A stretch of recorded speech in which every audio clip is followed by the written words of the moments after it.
दर्जी का धंधा चालू ही कर रहा हूँ, दर्जी tailor. Concept 11, write down please. मैं ना पूरा कंसेप्ट के अंदर घुसा हुआ रहता हूँ, एकदम ऐसे पूरे फ्लो में रहता हूँ। उसमें एक डाउट आता है, एक पेज में आ जाएगा क्या, तो मेरा सोचो मैं पूरा ऐसा टर्न ऑफ हो जाता है। कंसेप्ट 11, मतलब I have no issues in answering such things.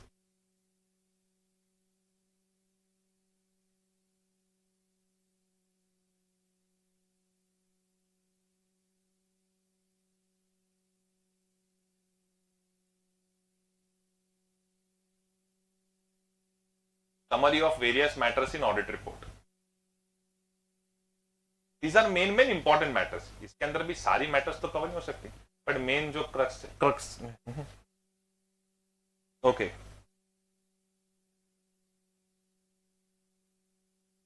देखो आप फाइनेंस का कितने भी क्वेश्चन पेपर ले लोगे, या तो वो लोग कुछ अकाउंट्स रिलेटेड पूछेंगे, matters related to transactions, balances and disclosures.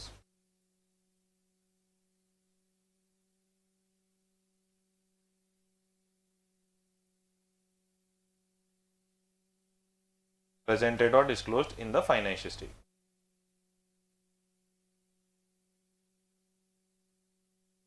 Inventory has been overvalued, thing like that. Depreciation, there are changes in the accounting policies, estimates.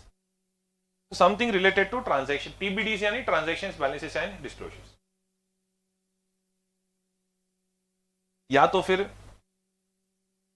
you have used the work of branch auditor, subsidiary auditor, so something related to audit.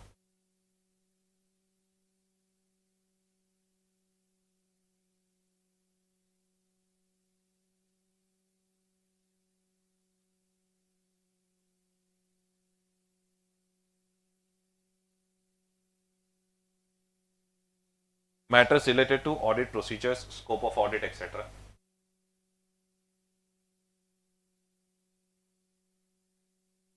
या तो फिर third, law ने कुछ बोला है इसलिए हम लिख रहे हैं, statutory reporting requirements.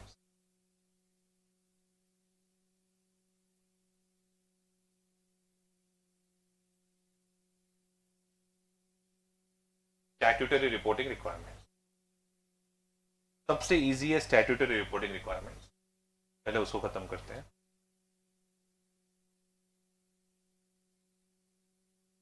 Matters prescribed by law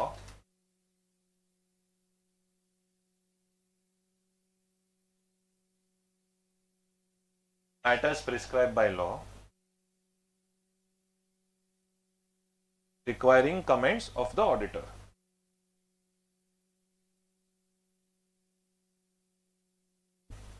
Matters prescribed by law upon which auditor needs to report, यानी requiring comments of the auditor.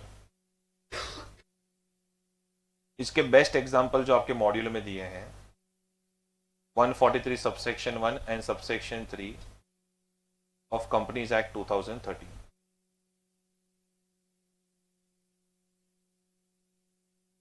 ये मैंने लास्ट में जो ऑडिट रिपोर्ट के डिस्कशंस प्रिंट किए उसके अंदर है ये सब। 143 subsection 1 subsection 3 of companies act 2013।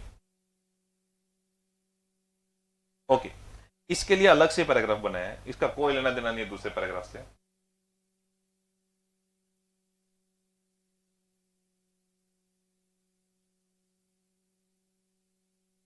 Paragraph का नाम भी खुद पैराग्राफ जैसे है, report on other legal and regulatory requirements paragraph.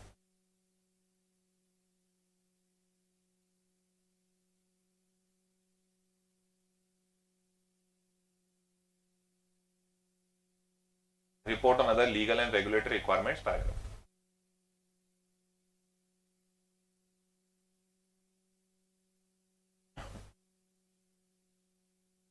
Report on other legal and regulatory requirements paragraph.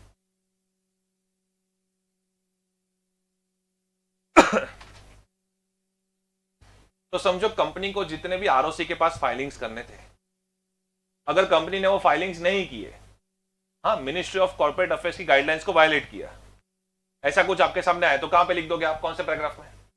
Report on other legal and, ऐसा कुछ नहीं है वो भाई, ऐसा नहीं, ये बच्चे ऐसा सोच लेते, मैं समझाता नहीं हूं ऐसे। बच्चे क्या सोचते हैं पता है, बच्चे को कंटेंट से लेना देना नहीं।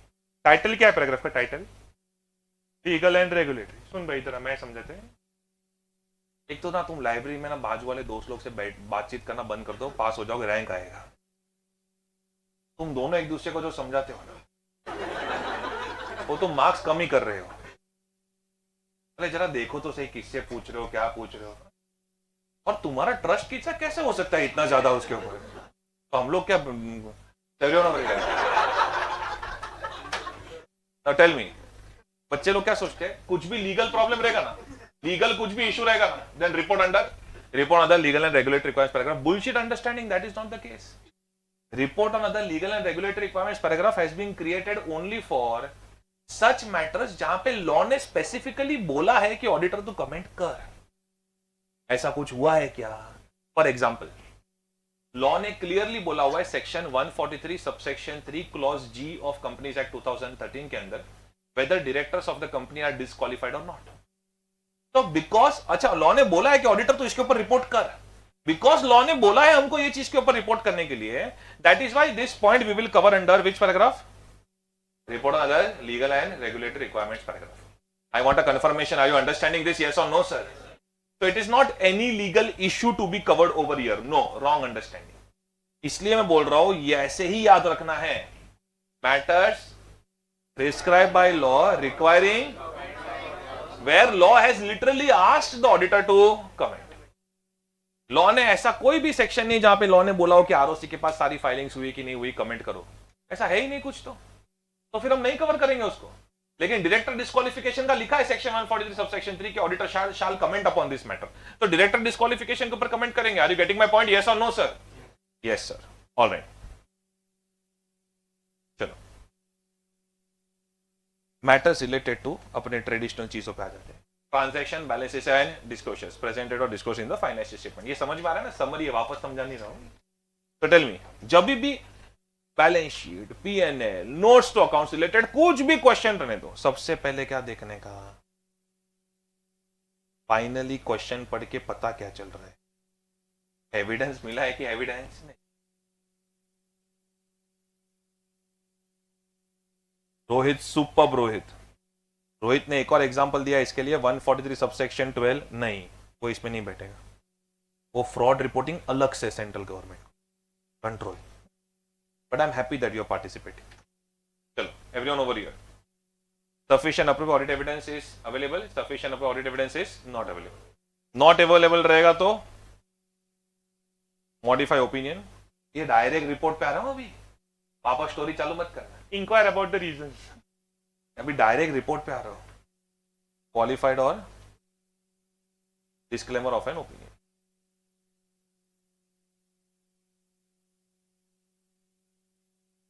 या तो क्वालिफाइड ओपिनियन होगा या तो डिस्क्लेमर ऑफ एन ओपिनियन। अगर एविडेंस अवेलेबल है तो देखना पड़ेगा एसीपीडी सही है या एसीपीडी गलत है, amount, classification, presentation, disclosure. If bloody ACPD itself is wrong, then in that case, qualified or adverse opinion.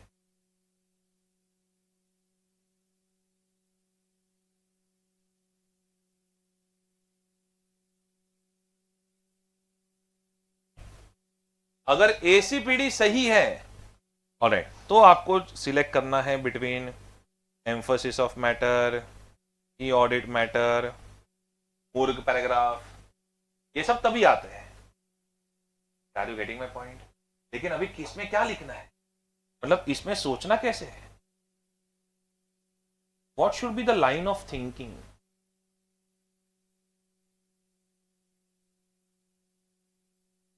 सबसे पहले केस स्टडी को एनालाइज करो और देखो पहले मूर्ग वाली बात है क्या, बिकॉज मूर्ग पैराग्राफ ऐसा है जिसको टॉप प्रायोरिटी है, बिकॉज मूर्ग वाली बात मूर्ग में जाती है।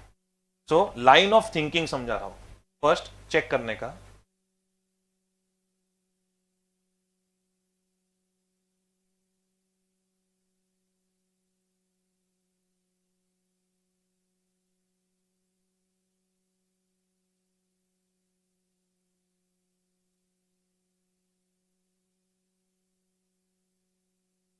Is it a matter related to material uncertainty over going concern?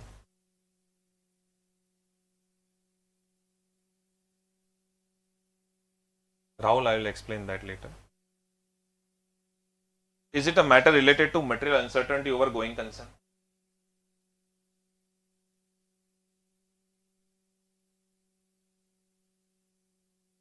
Yes, no.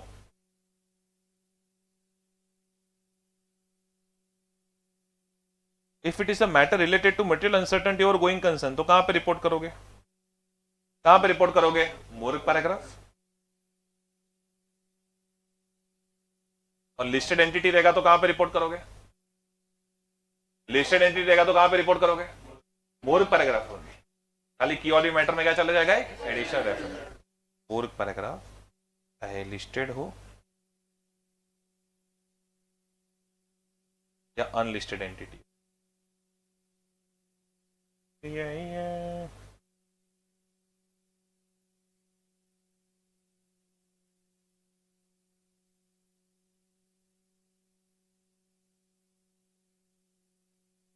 चाहे लिस्टेड एंटिटी हो या अनलिस्टेड एंटिटी हो. ओके. हाँ, लिस्टेड में एडिशनल रेफरेंस देना वो सब लास्ट में चार्ट में डेकोरेशन करवाता हूँ. लेकिन अगर समझो material uncertainty over going concern वाला पॉइंट नहीं है पर इधर ना नो पॉस्ट ना वापस कंफ्यूज हो जाओगे कि चल क्या रहा है. तो एग्जांपल लिख दो, जैसे चेंजेस इन अकाउंटिंग पॉलिसीज, ऐसा कुछ आ गया क्वेश्चन.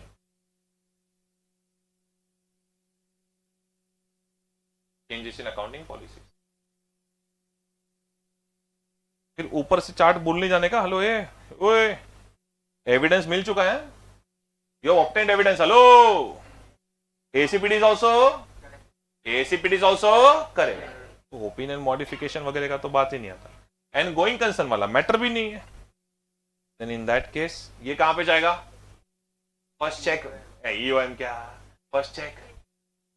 हाँ, वेदर की ऑडिट मैटर इज एप्लीकेबल और नॉट.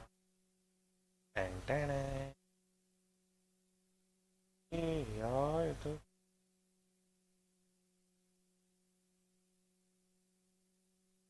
इज ऐसे 701 एप्लीकेबल. ये जो चार्ट है, this is exactly how your mind should think.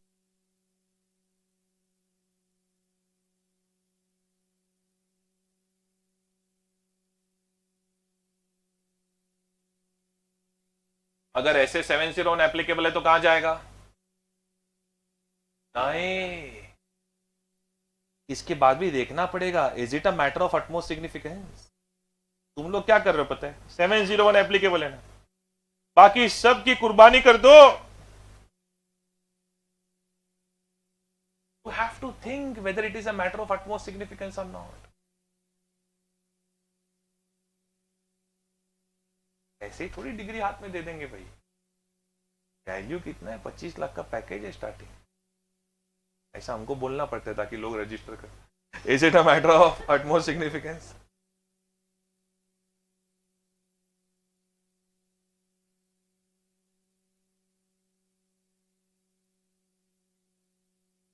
Yes, no.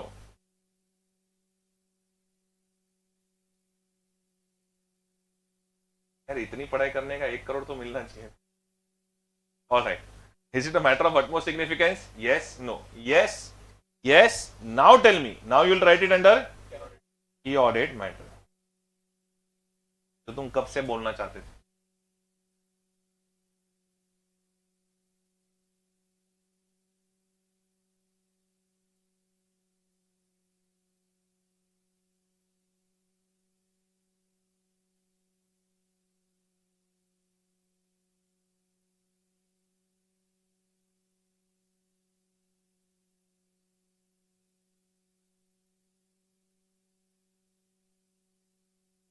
Done? Yes sir, yes sir. Okay.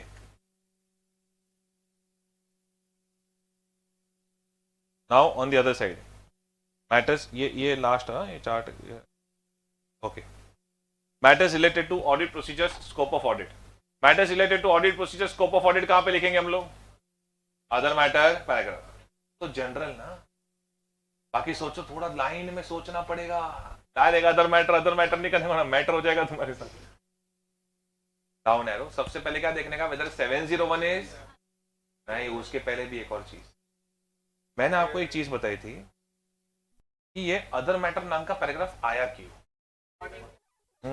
Because auditors responsibility paragraph के अंदर 9 पॉइंट्स ही possible है और वो एडिटेबल नहीं है, इसलिए इनको लाना पड़ा कौन सा पैराग्राफ, अदर मैटर।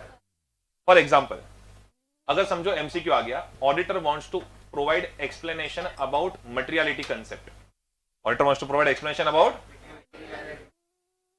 कि भाई मटेरियलिटी क्या होता है ऑडिट में, एक डिस्क्रिप्शन ऑफ मटेरियलिटी देना ऑडिटर को, क्या देना है, डिस्क्रिप्शन ऑफ मटेरियलिटी। तो कहां पे लिखेगा ऑडिटर, पता है कहां लिखेगा, ऑडिटर्स रिस्पॉन्सिबिलिटी पैराग्राफ। एक मिनट, मेरा ये पढ़ाना बाकी है, तो अभी डायरेक्ट डिप्रेशन में चले जाना, मेरे को क्लिक क्यों नहीं हुआ, क्लिक क्यों नहीं हुआ। मैं जब ऐसे 700 बेयर पढ़ाऊंगा तो उसके अंदर ऑडिटर्स रिस्पॉन्सिबिलिटी के 9 पॉइंट्स पढ़ाऊंगा। उसमें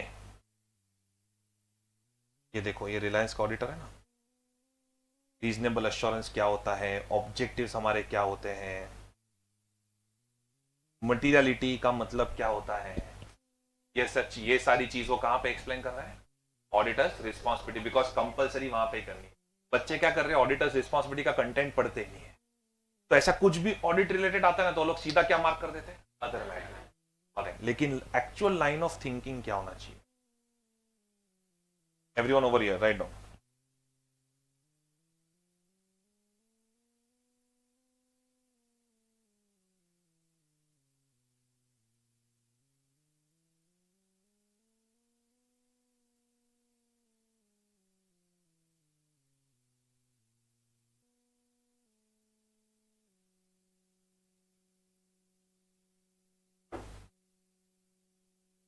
अभी इतना मेहनत से हम लोग पढ़ रहे, पढ़ाई करना थोड़ा रोज रोज भाई। प्रॉब्लम क्या है, मैं बच्चों को एकदम कंसेप्ट में पकड़ के रखता हूँ, कोई साला डाल देता है यूट्यूब में टॉप 100 क्वेश्चंस इन ऑडिट, तो सब बच्चे उधर पहाड़ में गए, एक चांस लेके देखते।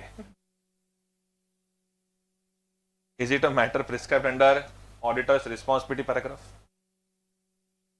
9 पॉइंट्स है टोटल, ऐसे 700 में देखने मिलेगा।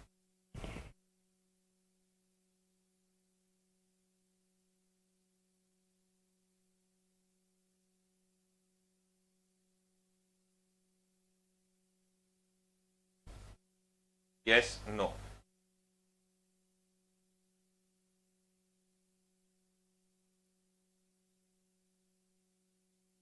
If it is covered under auditor's responsibility paragraph, तो ऑडिटर्स रिस्पॉन्सिबिलिटी पैराग्राफ में लिखने का, और उसके वो 9 स्टैंडर्ड पॉइंट्स है। अभी जैसे प्रीडेसेसर ऑडिटर का जो रेफरेंस देना है वो ऑडिटर्स रिस्पॉन्सिबिलिटी पैराग्राफ में प्रिस्क्राइब्ड ही नहीं है, इसलिए रिलायंस के ऑडिटर ने कौन सा यूज किया था, क्यों किया अदर मैटर यूज, बिकॉज एक तो ऑडिटर्स रिस्पॉन्सिबिलिटी में कवर नहीं होता, दूसरा वो कोई की ऑडिट मैटर में लिखने वाली बात नहीं है, it is not a matter of utmost significance. तो नो, डाउन एरो। नेक्स्ट, एक मिनट, रिलायंस के ऑडिटर ने भले आपको भले एकदम बाय हार्ट है कि प्रीडेसेसर ऑडिटर का रेफरेंस लिखना रहेगा तो अदर मैटर में लिख देने का, फिर भी जब आप थियरी लिख रहे हो तो लिस्टेड एंटिटी वाला केस है तो ये समझाना पड़ेगा उनको, पहले चेक करने का, इस SA 701 एप्लीकेबल, जैसे रिलायंस के केस में ये S it is applicable, audit matter concept is applicable. लेकिन फिर हम इसके बाद क्या सोचा होगा रिलायंस के ऑडिटर ने, is it a matter of utmost significance,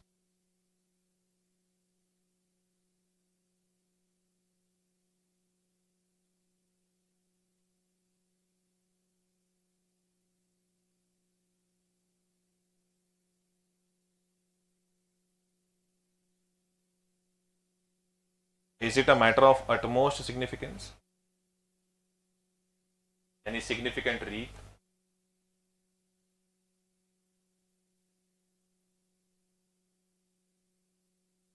अब ये जो रेफरेंस देना है to the predecessor auditor's report, it is not a matter of utmost significance,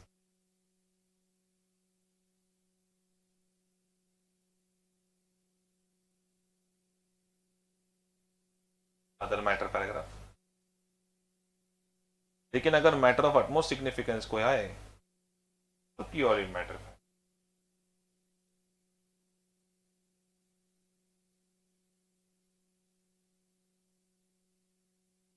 तो डेकोरेशन बाकी है, 1 मिनट हो गया। ऑल राइट एवरीवन, क्यू जो लिखा है, क्यू क्वालिफाइड ओपिनियन का क्यू, सिर्फ क्यू पे एस्ट्रिक मार्क करना। फिर ये क्वालिफाइड ओपिनियन का क्यू इधर और एडवर्स ओपिनियन का क्यू इधर ए।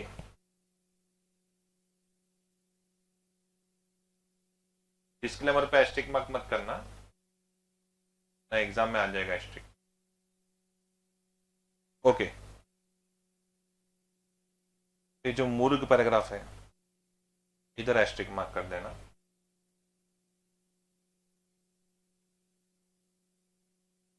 मूर्ख पैराग्राफ।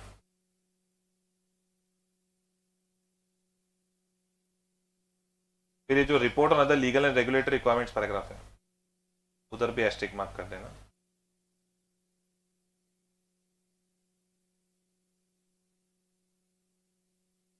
ये सारे एस्ट्रिक मार्क के लिए लिख दो।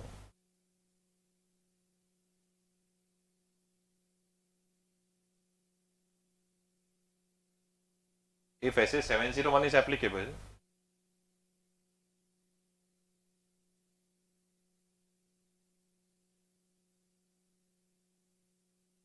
then additional reference to be given in key audit matter paragraph.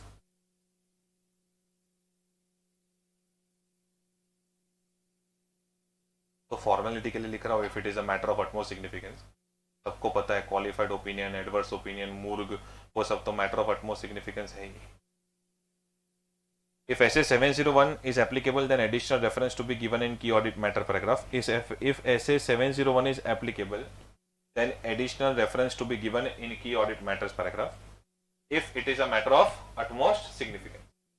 All right.